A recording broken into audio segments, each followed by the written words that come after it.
দেখো বন্ধুরা, এখানে রুই মাছটা কত বড় নিয়ে এসেছি। 4 কিলো ওজনের রুই মাছ হয়েছে। এখন মাছটা আমি কেটে নেব। এই যে বটিতে আঁশটা ছাড়ানো যাবে না। এখন একটা চামচের নিয়ে এরকমের আঁশটা আমি ছাড়িয়ে নেব। টাটকা নদীর মাছ, এই যে এই মাত্র দিয়ে গেল।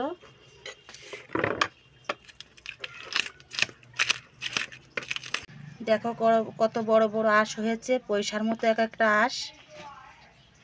এখন মাছটা আমি কেটে ধুয়ে নেব। আঁশটা ভালোভাবে ছাড়ানোর পরে আমি মাথাটা কেটে নিয়েছি। দুজনা মিলে মাথাটা ধরে কেটে নিয়েছি। এখন এই যে এটা মাঝখান থেকে চিড়ে নিয়েছি। এখন পিস পিস করে নেব।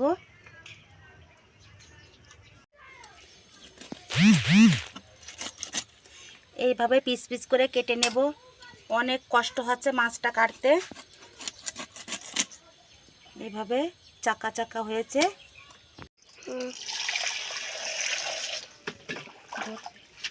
মাছগুলো এখনো পরিষ্কার করে ধুয়ে নেব।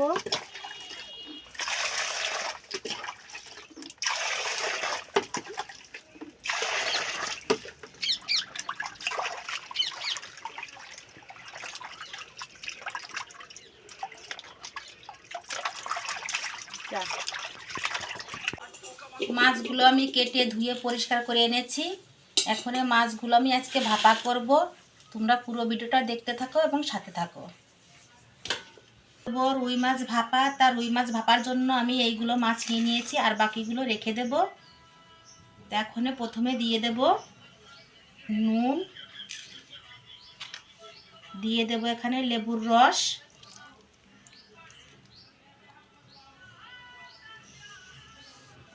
ভালো করে মেখে নেব।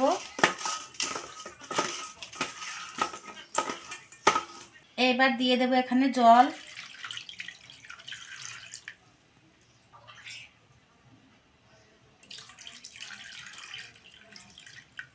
এখন ভিজিয়ে রেখে দেব 10 মিনিট।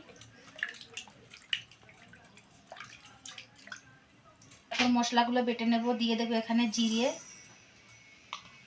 দিয়ে দেব এখানে সরিষা, দিয়ে দেব এখানে সামান্য একটু আদা, দিয়ে দেব কাঁচা লঙ্কা, দিয়ে দেব একটু টমেটো একটা, দিয়ে দেব সামান্য নুন, দিয়ে দেব এখানে হলুদ গুঁড়ো একটু, আর দেব একটু সরিষার তেল। এখন দিয়ে দেব সামান্য একটু জল। যেহেতু আমার টমেটো আছে তার জন্য সামান্য একটু জল দিয়ে দিচ্ছি। এখন এটাকে পেস্ট করে নেব। কড়াইটা আমি বসিয়ে দিয়েছি। এখন দিয়ে দেব এখানে সরিষার তেল।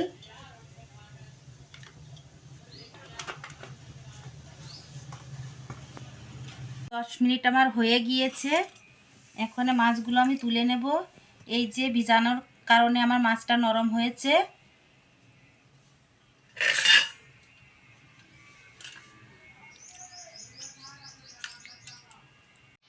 দিয়ে দেব হলুদ, দিয়ে দেব লবণ। লবণটা সামান্য দিয়েছি, কারণ ভিজানোর সময় অনেকটা লবণ দেওয়া হয়েছে, তার জন্য অল্প করে লবণ দিয়েছি। এখন ভালো করে মেখে নেব লবণ হলুদ।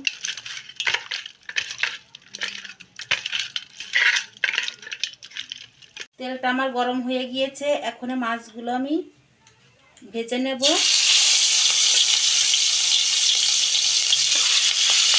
এই মাছগুলো হালকা করে ভেজে নেব।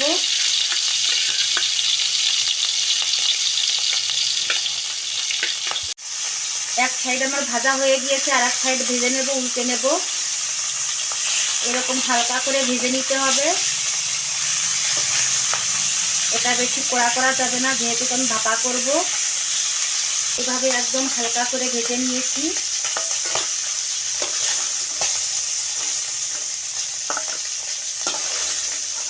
এখন দিয়ে দেব এখানে সামান্য একটু তেল।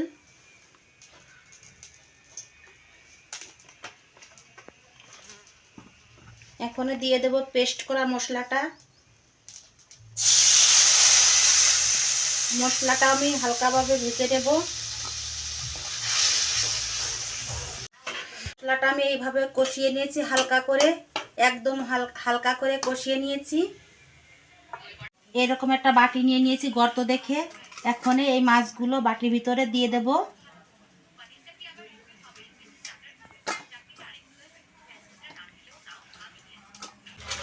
এখন দিয়ে দেব এই মশলাটা। একদম হালকা করে কষিয়ে নিয়েছি, না হলে তিতো হয়ে যাবে, তার জন্য আমি হালকা করে কষিয়ে নিয়েছি।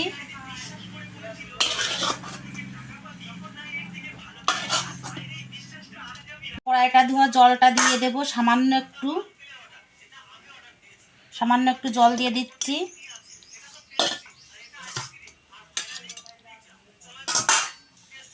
দিয়ে দেব এখানে সরিষার তেল।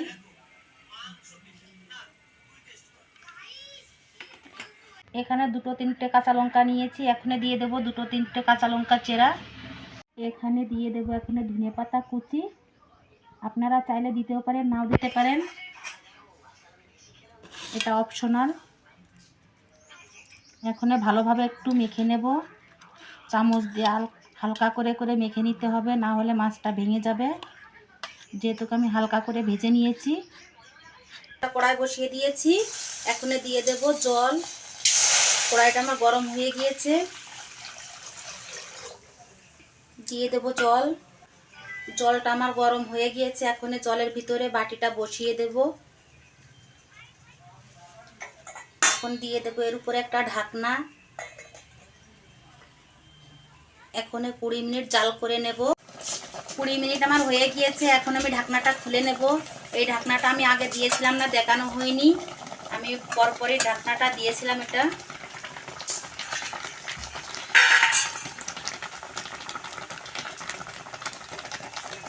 আমার খুব সুন্দরভাবে হয়ে গেছে, ভাপাটা হয়ে গিয়েছে,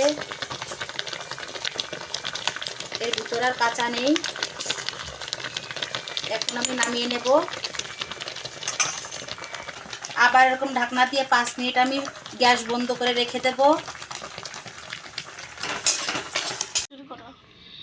আমার এই রুই মাছ ভাপাটার রেসিপিটা আপনাদের কেমন লেগেছে অবশ্যই জানাবে।